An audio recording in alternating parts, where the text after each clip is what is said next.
లోకంలో ఎవరికైనా సరే జన్మతః ఉండేటటువంటి అనుబంధం తల్లిదండ్రులతో ఉంటుంది. ఎందుకంటే ఈ శరీరాన్ని ఇచ్చినటువంటి వాళ్ళు జననీ జనకులు. కానీ పురుషుడి విషయంలో కన్నా స్త్రీ విషయం దగ్గరికి వచ్చేటప్పటికీ పెళ్లి అయిన తరువాత, అందుకే పుట్టుకతోనే ఆడపిల్ల అంటారు. ఆడపిల్ల అంటే ఆడ అంటే అక్కడ అని. ఆడపిల్ల, ఈ పిల్ల ఇక్కడ ఉండదు, అక్కడికి వెళ్ళిపోతుంది.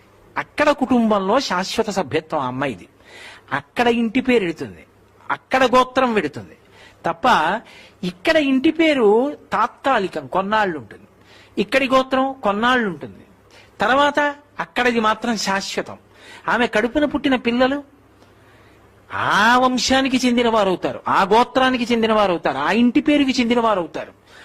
అందుకని ఆ పిల్ల ఇక్కడ పుట్టింది కానీ అక్కడికి వెళ్ళిపోతుంది. అందుకే ఆడపిల్ల, ఈడపిల్ల కాదా పిల్ల.